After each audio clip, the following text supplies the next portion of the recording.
Guys, HitterFX here. Welcome to the fourth episode of the weekly market outlook with TRADEXPROP. Now, in this episode, I'll be covering the dollar index, gold, and the US500. So, if you have any other asset classes that you would like me to forecast, do leave a comment down below or join our Discord channel and ping me there. Alright, now without further ado, let's get straight into the forecast. Alright, so I'll just kind of cover what I was looking at in the previous week, and then I'll get straight into the forecasting.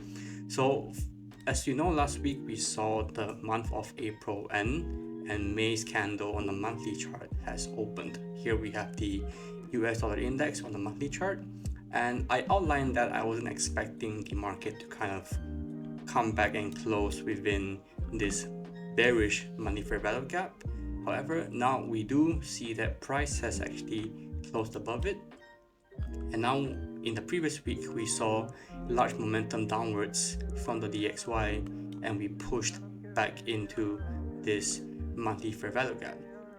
This makes this a potential bullish monthly inversion fair value gap to push price higher into potentially this swing high right here. This is my current monthly low-hanging fruit. So all of this price action, it happened in just 2 weeks, right? We saw the last week of April close around here, and then May opened and then immediately dipped lower, right? So as of now, I am still bullish on this time frame. I do expect us to come up into this monthly swing high right here and deeper into this imbalance that we left here on the monthly chart. So as of now, that is my bias on the monthly. Now let's get straight into the weekly, more information.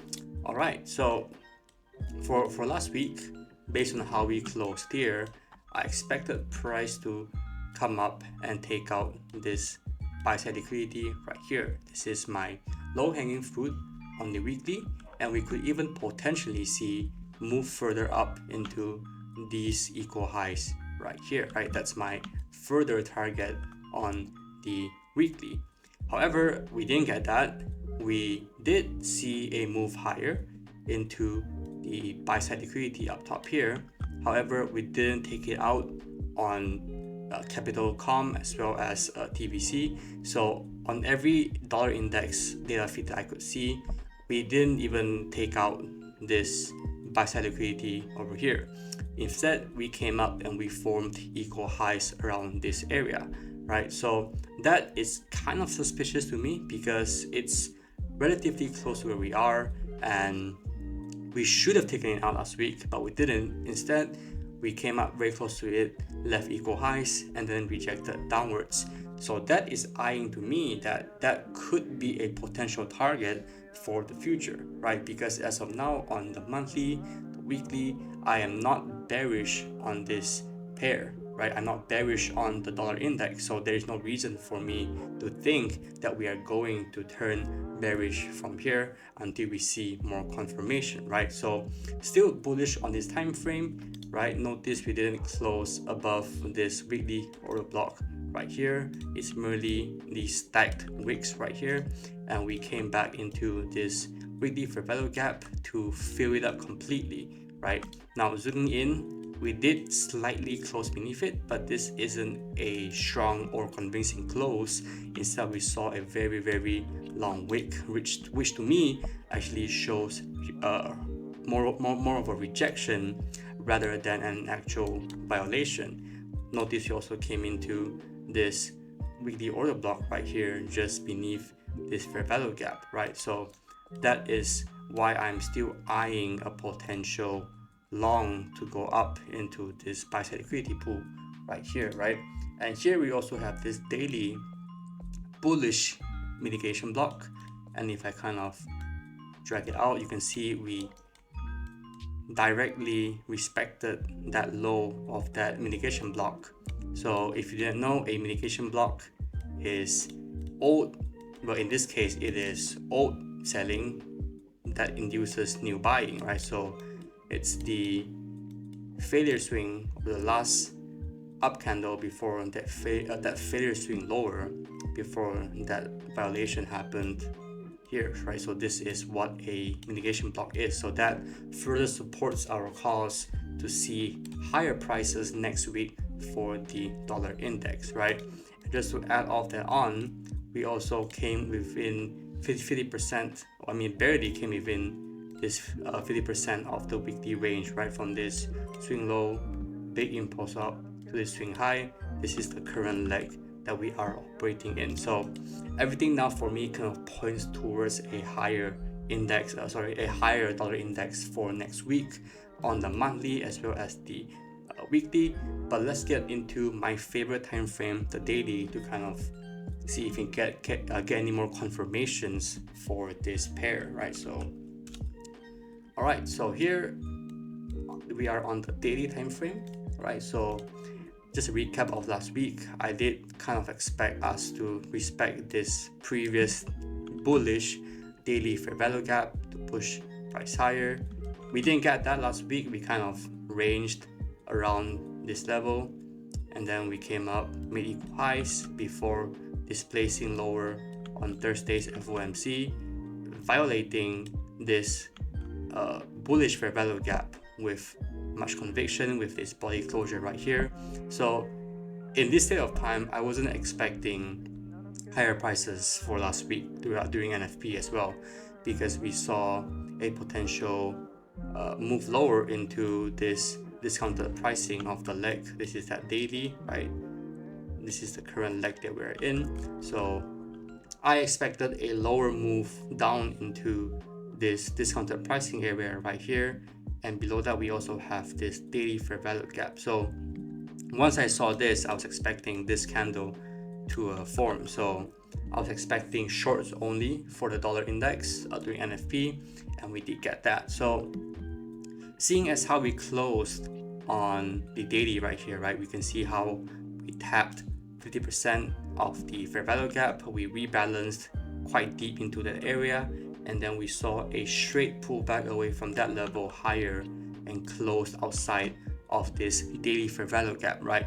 So this to me signals that this is a very, very strong respect of this area right here, which further complements the idea that we saw on the monthly and the weekly, that we are likely to continue higher into this daily swing high. So you could see this entire move as external back to internal discounted pricing, and then back to external once again, right? Of course, we do have to wait and see if we can get any displacement higher, but for now, at least based on this candle closure and based on our narrative on the monthly and the weekly, I am expecting higher prices for the dollar index across all time frames, right? Of course, if we do kind of consolidate here, then I'll sit on my hands, but my bias for now is higher prices. And if we kind of do like a recap on what happened last week, you can kind of see we came up here and then we accumulated, and then we saw a big displacement lower. And if you didn't know, we cannot go from a consolidation to a reversal. So likely this may be a classic AMD power of 3 model play out, where we have accumulation, manipulation, and distribution happen right here for next week, potentially into that swing high and the rejection block on the left right here, right? And we may even come further up into these equal highs. But as for now, my low-hanging fruits for my long targets are this swing high and this rejection block right here, right? So that is my forecast for the dollar index. If you trade like pound USD or euro USD, just find correlating PD arrays and invert them, because they are paired and cross-paired with the dollar index. So just inverse your bias, right? So if I'm expecting a bullish dollar index, I'm expecting bearish foreign currencies. So pound dollar would be bearish, euro dollar would be bearish, AUD USD would be bearish, for example. So that is why I choose to cover the dollar index, because many things tie up and move alongside the dollar index, right? It's not just forex pairs, right? You also have indices that also cross with the dollar index. Commodities like gold also cross with the with the USD. So that's why I choose to cover the dollar index every single week, to get a wider picture on, different assets and commodities across different other classes. So yeah, so without further ado, let's get into the next pair, which is gold, right? So let's see what gold did. So this is gold on the monthly, and we have closed the previous month's candle, and what we saw was the market opened here, traveled higher into here, and then we saw a large rejection causing us to close here, right? So that's how the monthly candle played out. So gold, if you didn't notice, we have been bullish for a long time now, right? We've been bullish across most time frames for a really, really long period of time. So it would be foolish for you to kind of call the top, seeing how the past 3 months has been super bullish since this February, even last year, since October, we saw this large rally up. So it would be pretty bad of you to want to call the top. However, based on how last month's candle closed with such a big wake up top, you can kind of trace back to previously when we saw these large wicks to the upside, how we saw some form of correction coming in the next few months, right? So using that idea, now with that we see this long wick to the upside, which showcases rejection, you could kind of expect that for this month in May, we might see some form of correction downwards into lower prices or into discounted prices of the monthly leg right here, right? So on the monthly, there isn't many levels to play from, right? We do have this wick CE, right? 50% of this long rejection wick. So we could come up, find some level of rejection there to head lower into maybe this monthly fair value gap that is near the 50% of the range, right? So that is what I'm looking at currently for gold. Now, if I drop down into the weekly time frame, we have more information to play with. So on the monthly, remember, I was expecting a move lower, but before we see that move lower, we have to see higher prices to reject lower, right? So does the weekly complement that for next week? So on the weekly time frame, we see that we tapped into this weekly fair value gap right here in the previous week, right? And then in the previous 2 weeks. However, last week's candle failed to displace beneath this candle's low, right? And we are within the weekly fair value gap, which we already anticipate a reaction to go higher from, right? So we have one reason to expect higher prices, and then we have second reason to expect higher prices, seeing this rejection off of that previous week. So ideally, I would have liked to see price travel a bit lower into this level. However, we don't get that, but that's fine because we see a strong body closure around the high point of this fair value gap. So that is showing me that potentially for next week, we are going to see some form of higher prices. Now, I wouldn't want to say that we are coming into the current all-time highs, because that kind of clashes with my monthly bias of us going lower. So as for now, I do think that you could have your targets on nearby prices like previous week's high or these weekly highs right here that are stacked. So you won't try to call the fact that we are going to continue higher into these current all-time highs, even though it is more likely for us to do that compared to just crashing down. However, based on the behavior of the markets that we've seen, I'm not expecting us to just take out the all-time highs for next week, even though that could happen in the long term, as I am still bullish on these on gold basically. So we have our game plan of targeting higher prices for next week. Let's drop down into the daily chart to kind of see if we get a complementation of that. Alright, so here we have the daily time frame. So we currently have this leading range that we're playing with, and we did tap into the 50% of this range right here, right? So we are in discounted pricing, which means we could expect higher prices from here, which complements the weekly time frame as well. So last week we don't really have anything to play with because as you can see, this is Monday, Tuesday, Wednesday, Thursday, and Friday. We were caught within a 3% range, which is really small for gold. We expect large movements like this for gold, but last week we kind of ranged here.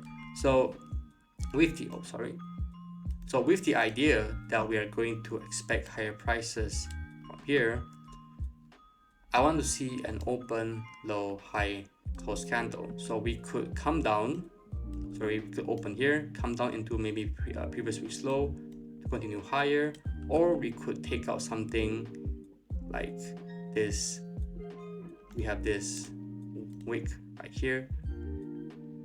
We could come into this midpoint of this wick, take it to go higher, which makes this a swing low, and then see price head upwards towards our drawn liquidity. So because how last week traded in a doji, I don't really have much levels to play from on the daily. We kind of swept this, and then we swept previous week's low. So we are just sweeping a lot of sell side liquidity while leaving buy side intact.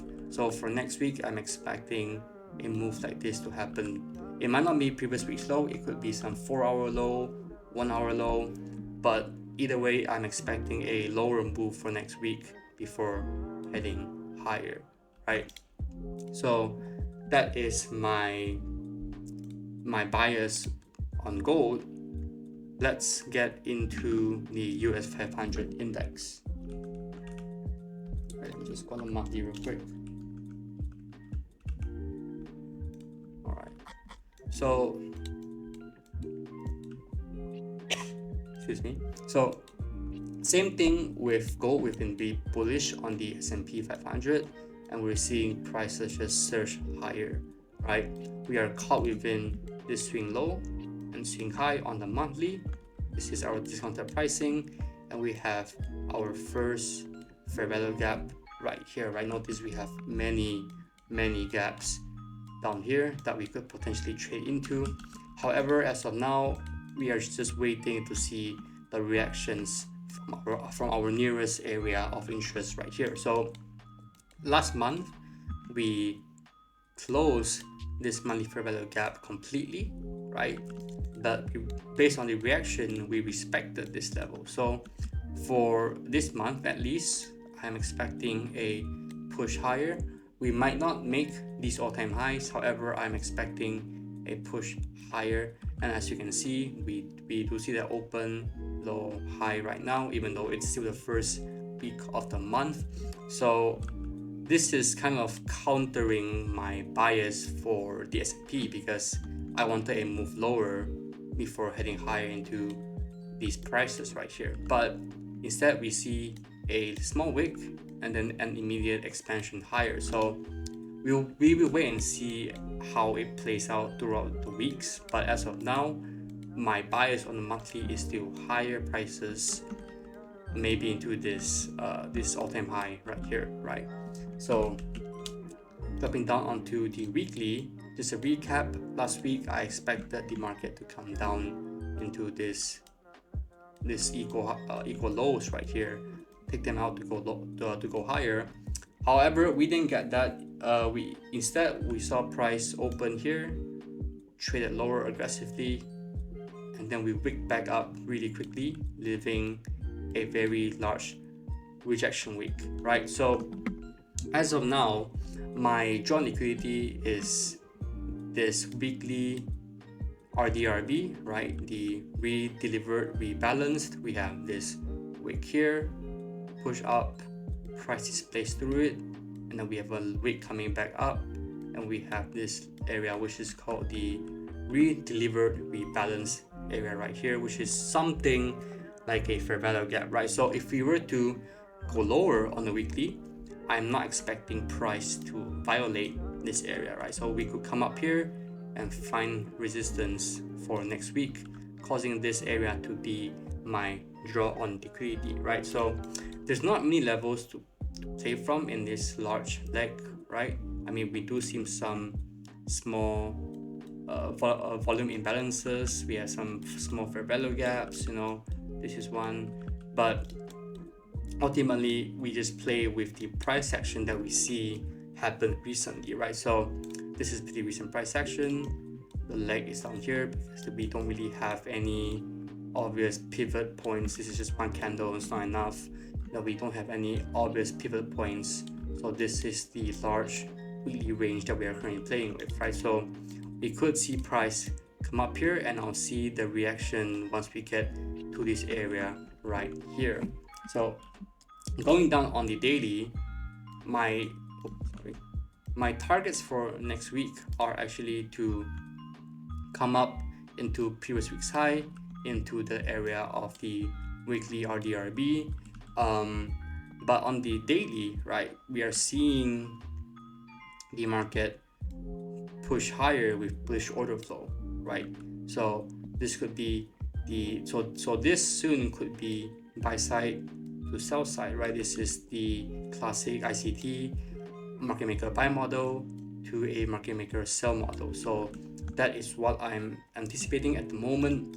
However, we are really close to previous week's high, and just above it we have this daily order block. So for next week, I am expecting a open low high close candle into this daily levels right here, and then maybe after that we could see a rejection lower, because this is currently in that daily range. We had that market structure shift right here, so this is that range, and we are within premium pricing of that range. So for next week, maybe we could see Monday kind of range. We leave a fair value gap to trade from, and then we trade lower into it on Tuesday or Wednesday, and then come back higher on Thursday or Friday, right? Or maybe even expand during Wednesday. So I'm definitely on the lookout for higher prices for the US500 for next week. Currently we don't have anything supporting lower prices for now until we reach some higher time frame PD array. So yeah, if you have any other questions you would like me to address, do leave a comment down below in the description, or you can reach out to us at TRADEXPROP and we will help you whenever we can. Alright, so yep, take care guys. Remember to manage your risk and take high quality trades. Talk to you soon. Bye.